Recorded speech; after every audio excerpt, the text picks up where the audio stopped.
Okay, I'm really happy to be joined for the first time, and I've been saying that a lot over the last week and a half because we have so many new guests coming on here, which is absolutely fantastic. But this is the first time that I've spoke with Mr. Nick Buckley. Nick is an independent candidate for Mayor of Greater Manchester in 2024. He's all about free speech. He's about safer streets. He's anti-woke and also is very keen to address the illegal immigration and migration problem that currently we're facing in Britain at the minute. And certainly Manchester has its fair share of woes. So, Nick, welcome to the show. How are you doing today? I'm good. Thank you for having me. Oh, it's an absolute pleasure. And listen, we had a chap on in the first hour of our programming this morning on Open Line who's throwing his hat into the London mayoral electoral race. So it's good. This year's going to be a very, very busy year for politics, certainly whether or not you're a voter or not. There's no getting away from it.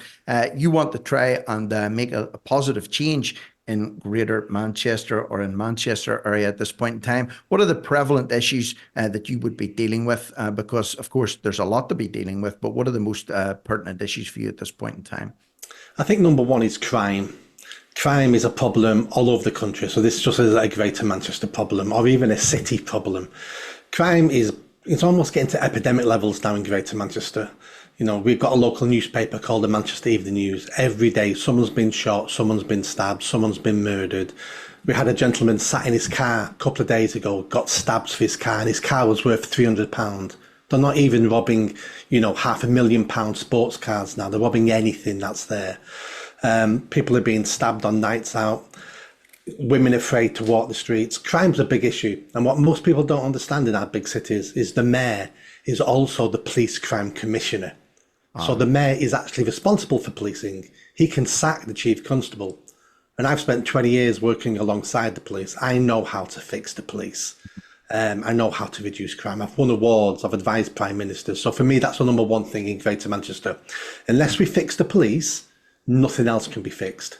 How do you fix anything when you're scared to walk down the street? My number two priority will be looking at rough sleeping in Greater Manchester. Our current mayor said he'd end rough sleeping in 3 years. He's now had 7 years and it's actually getting worse again. His own stats say it's getting worse again. And the reason why I can do it, and I'm going to end rough sleeping in 1 year in Greater Manchester, not homelessness. Homelessness is too big to end for one person in a year. But people sleeping and dying on the streets, we can end in 1 year. And why I'm so confident is because, again, for 2 decades, I've worked with rough sleepers. I've designed rough sleeping, anti-rough sleeping projects. I've chaired multi-agency meetings when I worked for the council, and I've actually worked on the streets with rough sleepers. I know what they want. I know how to get them off the streets. And it doesn't take a lot of money. It's about overcoming the issues and the barriers that no one else has a backbone to do.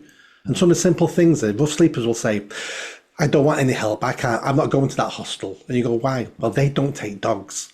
And I've got a dog. Well, let's build kennels. It's that simple. I'm not taking your help to go to a hostel because I'm a drug addict and I'm going to want to take drugs tonight. And your hostel says no drugs allowed. So what's the point of me going in there? Well, my hostels will be drugs are allowed for the first week or two. They're illegal, still illegal. If we see them, you'll be arrested. But you can take drugs there while we get you off the streets and until we get you on a drugs program. We just keep taking people's excuses about why they don't want to get off the streets. And my job will be to overcome all those barriers. And then another big project I'll be looking at is waste and incompetence in all our public services across Greater Manchester. And I won't be able to solve many of these issues in waste and incompetence, but what I will do is I'll be highlighting senior politicians and senior civil servants, and I'll be naming and shaming, saying, this is the civil servant who just spent £4 million on this system that doesn't work. This is the name of the council manager who just spent 50 grand painting this crossing in rainbow colours, 50 grand. I want to give skin in the game to senior civil servants. So when they make mistakes or they're thinking of some craziness to waste our tax money, they say to themselves, I better be careful. That crazy mayor will name and shame me and I'll do that.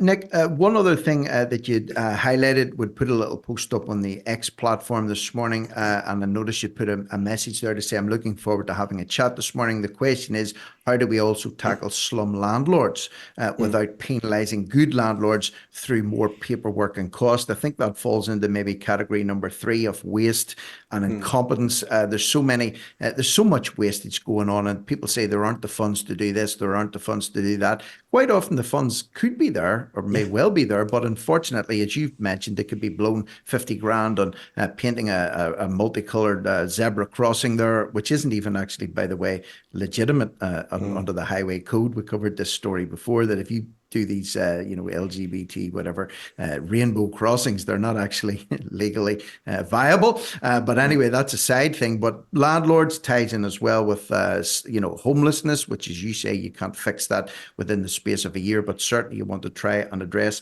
the rough sleeping. Just going back to the crime thing as well, I think, I don't know if you agree with this or not, but there's a danger that when the things that you've just described become commonplace, they happen on a daily basis, people become desensitized to them, and it almost becomes part of everyday life. And it's almost like they shrug their shoulders and say, well, this is just how Greater Manchester is. In just 2 minutes, we've just got 2 minutes left. It's not just how Greater Manchester is. Greater Manchester could be better. And if you have experience working with the police, surely you're going to be able to at least improve that situation, if not eradicate it altogether.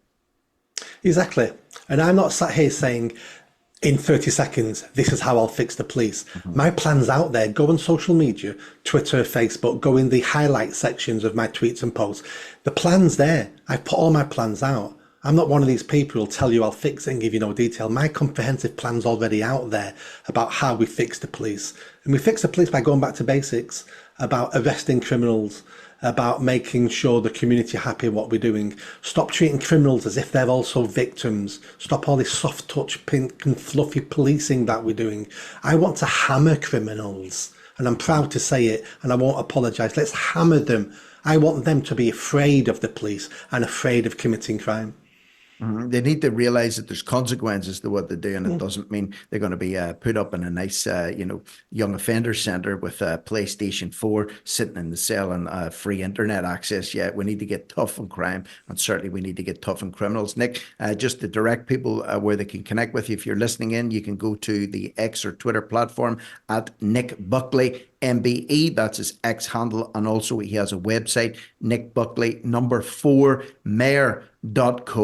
You can check out his website and you can find out a little bit more about what he's about, especially if you're listening in here this morning from the Greater Manchester area. So Nick, time flies when you're having fun. I hope it wasn't too traumatic for you. And as the year progresses and your campaign progresses, we'll maybe get you back at another point for a little update, if you'd be up for that. So big thanks to Nick Buckley this morning. We've got to take a little break, and when we come back, Rob Hutchinson's joining us from South Africa